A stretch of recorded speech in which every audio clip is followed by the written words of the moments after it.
Baik, Salam, perkenalkan nama saya Dovansius Rivaldo Bolang. Saya dari kampus IAKN Kupang atau biasa disebut Institut Agama Kristen Negeri Kupang, dengan prodi Psikologi Kristen dan mata kuliah Psikologi Kepribadian.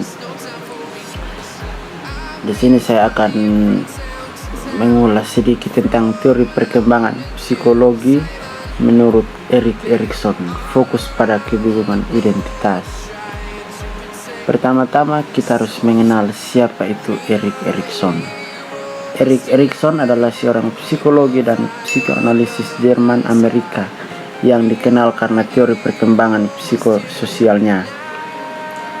Erik Erikson lahir pada tahun 1902 dan meninggal pada tahun 1994. Beliau adalah seorang psikolog asal Jerman Amerika yang terkenal karena pengembangan teori perkembangan psikososial. Ia lahir di Frankfurt, Jerman dan mengalami masa kecil yang sulit, yang kemudian membentuk minatnya terhadap identitas dan perkembangan individu. Erikson awalnya belajar seni tetap beralih ke psikologi setelah bertemu dengan Anna Freud, putri Sigmund Freud, yang mempengaruhinya untuk mempelajari psikoanalisis. Psikoanalisis yang terkenal dengan teori perkembangan psikososial adalah Erik Erikson. Teori perkembangan psikososial Erikson merupakan salah satu teori besar dalam psikologi perkembangan yang menggambarkan bagaimana individu melewati berbagai tahap perkembangan psikososial sepanjang hidup mereka, dari masa bayi hingga usia lanjut. Erikson berpendapat bahwa setiap tahap kehidupan ditandai oleh krisis atau konflik tertentu yang perlu diselesaikan untuk membangun fondasi psikologis yang sehat.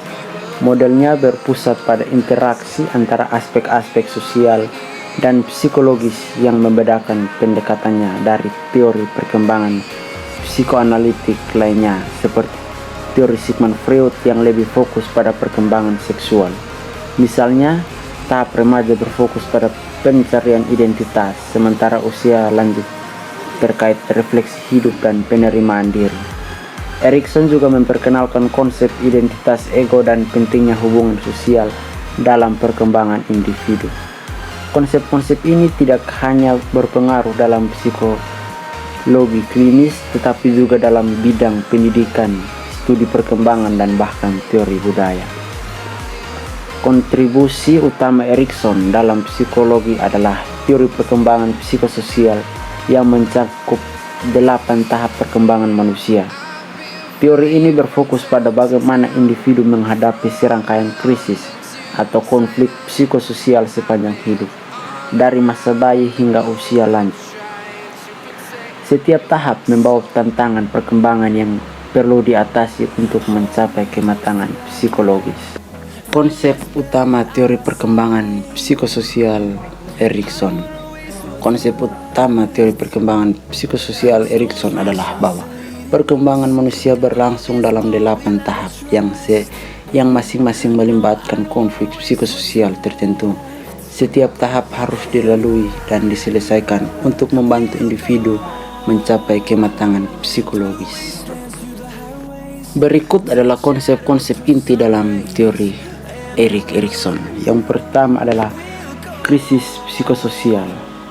Konsep utama teori perkembangan psikososial Erikson tentang krisis psikososial adalah bahwa setiap individu mengalami serangkaian konflik atau krisis pada setiap tahap perkembangan. Krisis ini muncul sebagai tantangan antara dua kutub, sisi positif dan sisi negatif. Berikut adalah beberapa contoh krisis psikososial di tahap-tahap utama. Yang pertama, kepercayaan versus ketidakpercayaan. Kepercayaan dan ketidakpercayaan dimulai dari usia 0 bulan sampai dengan 1 tahun. Pada usia ini, bayi mengembangkan rasa aman jika diberi perhatian dan kasih sayang oleh pengasuh mereka. Jika kebutuhan ini tidak terpenuhi, mereka mungkin akan merasa tidak percaya pada orang lain. Yang kedua adalah kemandirian versus rasa malu dan ragu-ragu. dimulai pada usia 1 tahun sampai dengan 3 tahun. Pada usia ini, anak mulai belajar kemandirian. Jika didukung, mereka akan merasa percaya diri. Jika terlalu dikekang atau diejek, mereka mungkin mengalami rasa malu atau ragu-ragu dalam kemampuan diri. Yang ketiga, identitas versus kebingungan peran. Identitas versus kebingungan peran dimulai pada usia remaja. Pada usia ini, remaja mencari identitas diri. Jika berhasil, mereka akan memiliki rasa identitas yang kuat.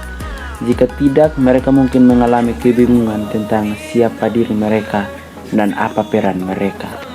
Yang keempat adalah generativitas versus stagnasi atau usia dewasa. Pada usia ini, orang dewasa berusaha untuk berkontribusi kepada generasi berikutnya. Jika sukses, mereka produktif dan berguna. Jika tidak, mereka merasa stagnan atau tidak berkembang. Krisis psikososial ini penting karena menentukan perkembangan psikologis seseorang dan memberikan fondasi untuk pertumbuhan mental dan emosional di tahap-tahap berikutnya. Konsep yang kedua dari Erik Erikson adalah konsep epigenetik. Konsep epigenetik dalam teori perkembangan psikososial Erik Erikson berkaitan dengan gagasan bahwa perkembangan manusia dipengaruhi oleh interaksi antara faktor biologis dan lingkungan sepanjang kehidupan. Berikut adalah beberapa poin kunci tentang konsep epigenetik dalam teori Erik Erikson. Yang pertama adalah interaksi antara biologi dan lingkungan. Erikson percaya bahwa meskipun faktor-faktor biologis atau seperti genetik memiliki peran dalam perkembangan, pengalaman hidup dan konteks sosial juga sangat mempengaruhi perkembangan psikologis. Ini menunjukkan bahwa individu tidak hanya dibentuk oleh gen mereka, tetapi juga oleh pengalaman dan interaksi sosial mereka. Yang kedua adalah pengembangan selama seumur hidup. Teori Erikson menekankan bahwa perkembangan adalah proses yang berlangsung sepanjang hidup, di mana setiap tahap membangun di atas tahap sebelumnya. Hal ini mencerminkan ide epigenetik bahwa pengalaman dalam satu tahap dapat mempengaruhi perkembangan di tahap-tahap berikutnya. Dan yang ketiga adalah dampak lingkungan sosial. Lingkungan sosial termaksud hubungan dengan orang tua, teman, dan masyarakat dapat mempengaruhi hasil dari krisis psikososial yang dihadapi individu. Misalnya, dukungan sosial yang positif dapat membantu individu melewati krisis dengan lebih baik, sedangkan pengalaman negatif dapat menghasilkan. Konsep Erik Erikson yang ketiga adalah ego. Konsep utama tentang ego dalam teori perkembangan psikososial Erik Erikson mencakup beberapa elemen kunci yang menekankan fungsi ego dalam perkembangan individu.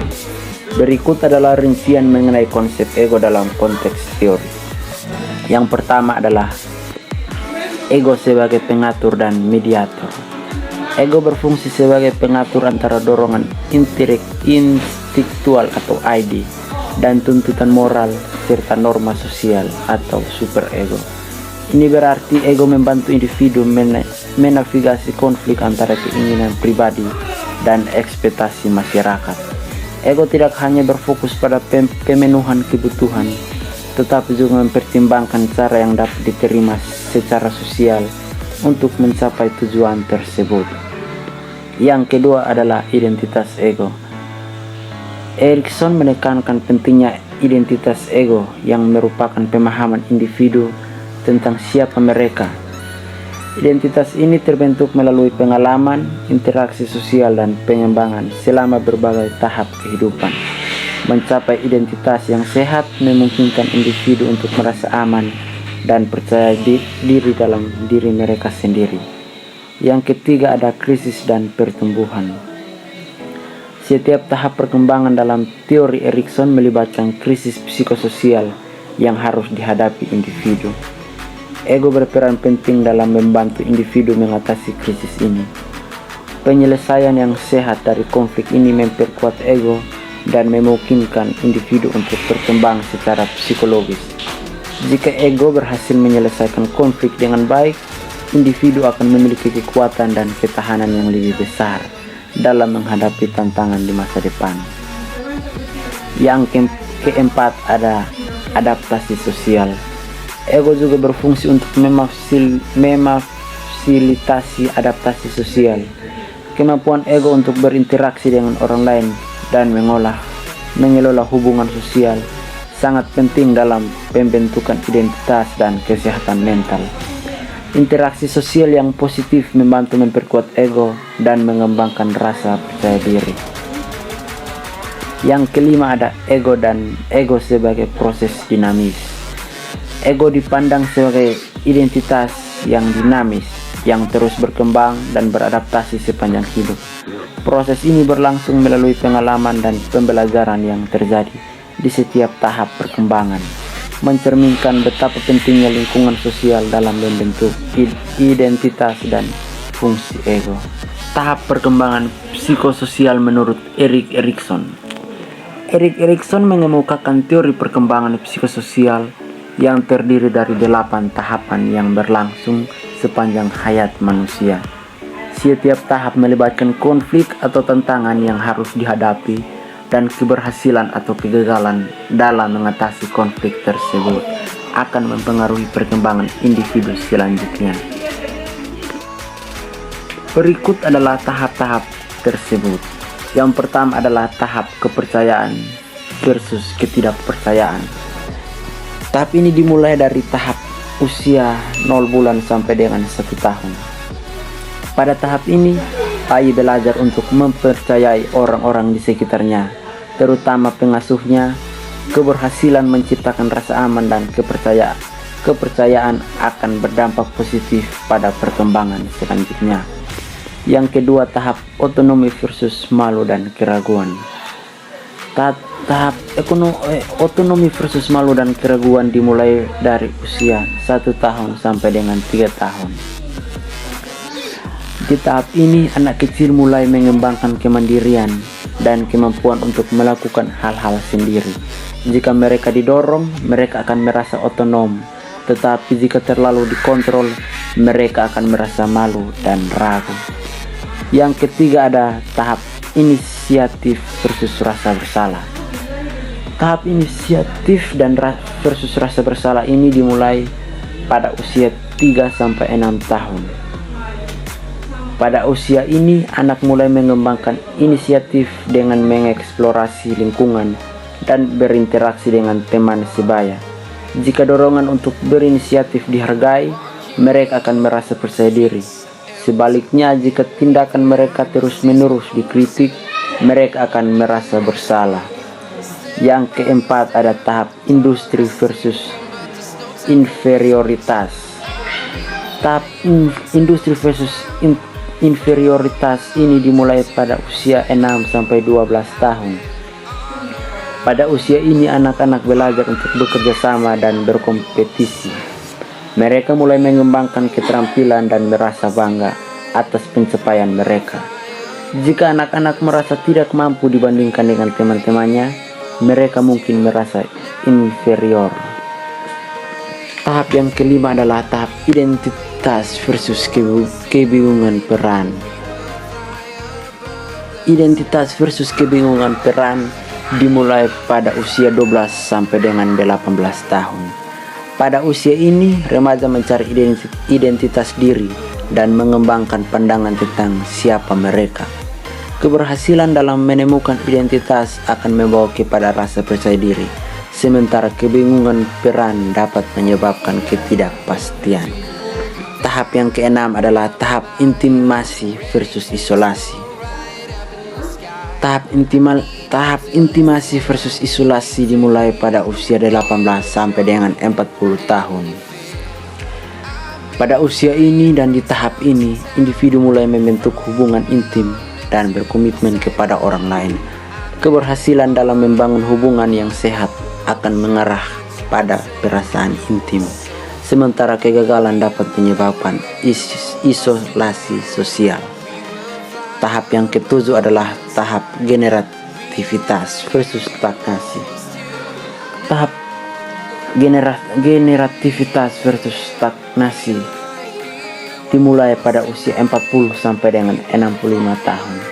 Individu berusaha untuk memberikan kontribusi kepada masyarakat, biasanya melalui pekerjaan atau pengasuhan. Generativitas membawa rasa pencapaian, sedangkan stagnasi dapat membuat seseorang merasa tidak berguna. Tahap yang kedelapan adalah tahap integritas versus keputusan. Integritas versus keputusan dimulai saat usia 65 tahun ke atas. Pada usia ini dan pada tahap akhir ini, individu merenungkan hidup mereka dan mengevaluasi pencapaian serta pengalaman. Jika mereka merasa puas dengan hidup yang telah dijalani, mereka akan merasakan integritas. Jika tidak, mereka mungkin merasa penyesalan dan